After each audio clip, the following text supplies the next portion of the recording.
What's up, guys? Steven here, and today I wanted to talk to you about one team consciousness.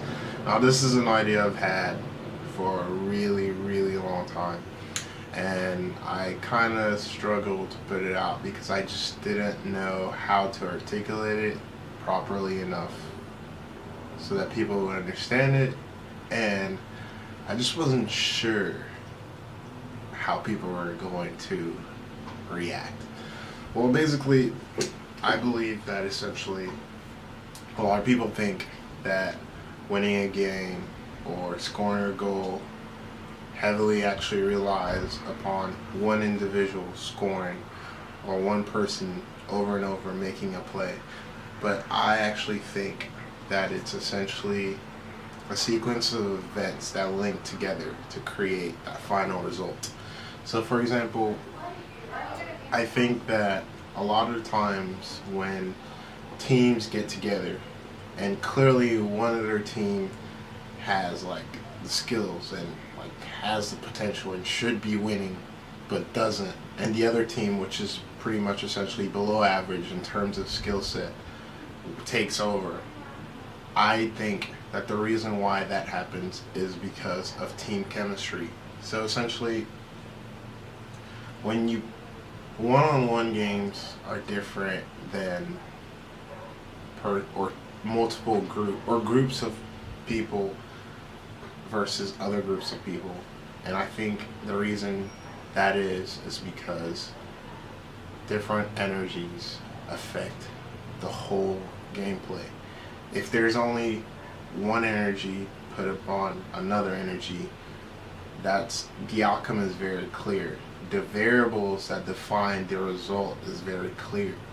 But when you have different energies that come together and that go against another set of different energies, that introduces multiple variables in the game. And so the outcome becomes very, very unclear. You just never know.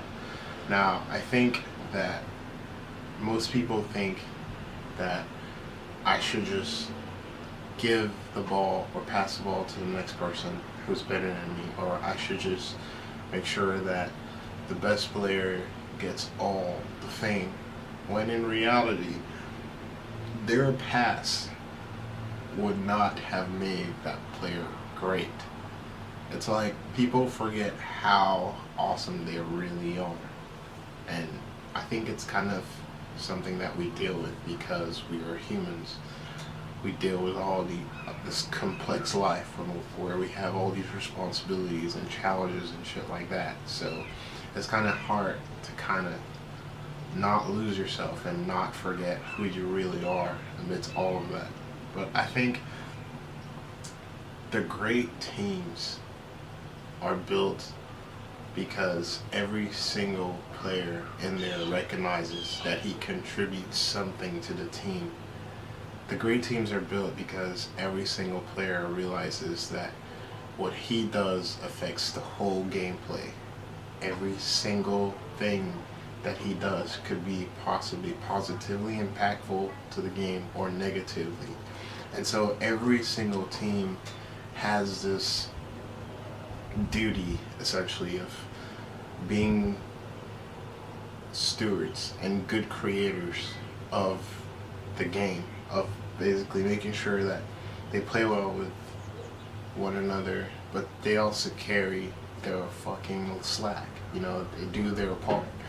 So it's funny because, for example, in football, when the quarterback gets sacked, people say it's because of the offensive line. The offensive line is not doing their part and holding up the blitz and whatnot. But what if maybe it's just because, well, the quarterback is not making the right decision. Maybe he's not snapping fast enough. Maybe he is dropping, or he's coming out of the hole or coming out of the pocket way too soon, or basically he's just not making good decisions. What if maybe it's also the wide receivers who are not running their plays like they should be? In soccer, for example, when the defense get destroyed by like one guy, or people just constantly just walking through them. Maybe it's also because, I don't know, the manager is picking a defense formation that obviously does not mesh with the players that he has on hand. Maybe it's also because like the strikers or the forwards are going way too deep, and essentially they're leaving all these holes in the defense that the defenders have to carry. And even if they do their best, they just will never meet up. They will never play them. Like when a striker doesn't score, people get mad because, well, he sucks. Well, maybe it's the defense who's not giving him the ball in time. Maybe it's the midfielders who are not basically controlling the momentum of the ball when they're passing to him, and so he's forced to like deal with all these shitty balls. All these different variables affect the outcome of a game, and I think, especially in this day and age where there is such a huge amount of potential, like so many people just being really, really good at handling the ball, it's going to become a lot harder and harder and harder to basically create a game where there is a clear better team and there is a clear weaker team. It's just going to become harder to do that. And so I think the new element in 2015 and the upcoming years is essentially teamwork and being able to basically mesh one's chemistry with their partner or with their teammate. And I think that the teams that will come forward and basically win consistently over and over are the ones that do this. Maybe they will highlight a few key players that basically consistently make plays for them in terms of scoring goals or making challenging defensive plays, but overall those teams have this element where they're doing all the little things right. They're making sure that they're aligning properly together and moving as one, meaning when someone goes forward, someone is there to basically cover their back. They're doing things like making sure that everyone has a touch on the ball, or everyone has some sense of contribution or some aspect of feeling like they belong in the team and in the game. They're just doing all those small things right. And so because they are hammering and executing on the fundamentals, they come out on top. And I think this is what will differentiate the losers from the winners in the coming years to come. Anyways, that was pretty much a slight peek of that idea. I will try to hammer onto it and refine it even more with the upcoming weeks, but I hope you guys got something out of this, and until next time. What's up, guys? Steven here today, and I'm going to talk to you about something that's been percolating in my brain for a while now, but I, again, still didn't know how to express it. And it's that idea of one team consciousness. So if you've seen the first video of this series, you'll get a better idea of this. But I wanted to go more in depth today. So what do I mean by that? One team consciousness to me essentially means that you guys are operating on the same frequency, meaning we are together. There's none of this bullshit that one of us is better than the other, so we have to do everything to put the shine on him, or that one of us is carrying the load, so we have to essentially just let him do the work and we can just shirk on the work. Fuck that. One team consciousness fully means that everyone is pulling their own weight equally. Everyone is doing the best to make the team win. When this happens, there's almost a sense of flow that occurs. Teams like Barcelona clearly exemplify this. minutes. I mean, they go tiki-taka, tiki-taka, tiki-taka, tiki-taka, tiki-taka, tiki-taka, make one long pass and then score. Because they're literally operating in that wave, in that frequency. They're not trying to literally say, no, it's me, the player, it's this and that, it's him and he's the one. No, they're literally just playing the game as one unit. Now, the beauty in this is that you can do some really magical things. Now, for example, taking advantage of the fact that this life is actually more than three-dimensional, right? It's multi-dimensional. So you can take advantage of things like geometric patterns when moving in formation. So instead of just always thinking that, oh, there's a square and there is individual players and then there's two goals, you guys can start moving in rectangular formation, or you can move in triangular formation. Why this is an advantage? It makes you stronger. For example, if you lose the ball, right, and the opponent is coming to you, instead of operating not as a team and just one player stupidly rushing forward, you guys can understand and quickly see the game for what it is and realize that, oh shit, the smarter thing to do is actually take advantage of the fact that the opponent is going to charge at you mindlessly.